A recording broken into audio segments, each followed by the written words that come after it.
You spent 3 weeks researching the market. You identified 5 potential channel partners. You drafted the perfect outreach message, and now you're sitting on a 10% response rate, 2 ghosted follow-ups, and a partner who said they were interested 6 weeks ago and hasn't replied since. Here's what went wrong, and it has nothing to do with your product. Most SaaS founders approach partner recruitment the same way they approach their first enterprise sales calls, with too much eagerness and not enough positioning. You lead with your product features. You over-explain your commission structure. You follow up 3 times in a week. And partners who are fielding 5 of these pitches a week file you in the maybe later folder and forget you exist. I'm Ella O'Brien, founder of IIN, Impactful Insights Networking. I work exclusively with B2B SaaS founders between 1 and 20 million ARR who are expanding internationally. And this week's topic, how to recruit channel partners without sounding desperate, is a common failure point. It's one of the most common failure points I see in the founders I coach. So let's fix it. Before we get into the recruitment sequence, you need to understand how channel partners think. It's almost the opposite of how your inbound SaaS buyers think. An inbound buyer comes to you with a problem. A channel partner you're recruiting has no problem. They're already running a business. They have existing vendor relationships. The question isn't whether they need you. The question is whether you make their business better. The single biggest mistake founders make is communicating urgency from their side of the table. Phrases like, "We're launching in Q3" or "We're looking to move quickly," these are all urgency signals. And the moment a partner perceives that power imbalance, your negotiating position collapses. They slow down the process, they ask for higher margin, they introduce conditions because they know you'll accept them. Here's the reframe that changes everything. You are not recruiting a partner, you are selecting one. You have done the market research, you have evaluated multiple candidates, you have qualifying criteria, and this partner meets your criteria better than the others, and you'd like to explore whether they want to be considered. That is the posture of a peer, not a vendor, and it changes everything about how the conversation starts. Most founders skip this step entirely and go straight to outreach. That's the mistake. Before you send your first message to a potential partner, you need 3 things in place: a partner brief, a qualification scorecard, and a proof of demand package. Let me walk you through each one. The partner brief is a 1-page document that describes exactly what you're looking for in a partner in this market. Target customer profile, revenue range, existing customer base, technical capabilities, geographic coverage, references you can check. When you lead with a partner brief, you're signaling that you have standards, that you've done this before. The qualification scorecard is your internal document. The partner never sees it. It's a simple matrix of 5 to 8 criteria, each scored 1 to 5, with a minimum threshold to advance.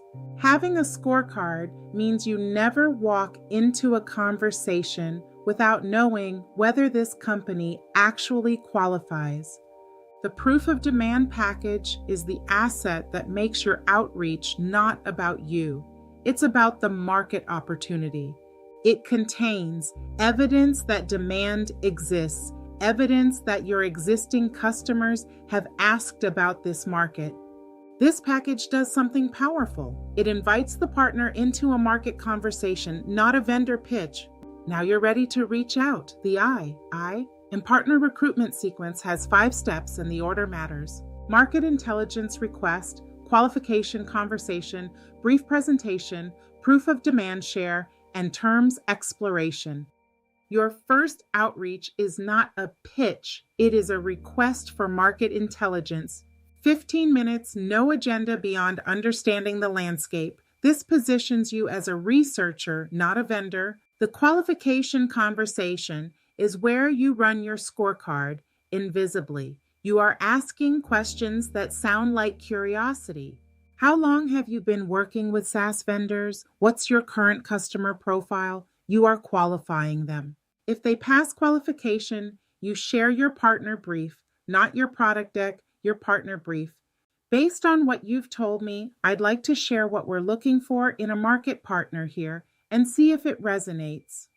Now you share the proof of demand package. I want to share something with you that's part of why we're moving on this market now.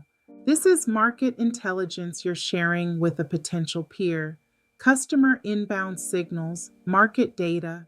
Only now, after qualification, brief alignment, and demand confirmation, do you explore terms. You are not presenting terms. You are exploring what a structure would need to look like for this to work for both sides. Red flag 1, they ask about exclusivity in the first conversation. Exclusivity is a significant ask. The right answer is exclusivity is available to partners who demonstrate commitment at month 6 based on actual results. Red flag 2, they want a pilot at reduced margin before committing to full terms. This sounds reasonable, but it's a trap. The right structure is a defined first deal trial period at full margin with performance criteria for an ongoing agreement. Red flag 3, slow decision cycles with no named decision maker. A partner who can't tell you who will approve is not serious. You need a clear next step with a named person and a date every time you leave a meeting.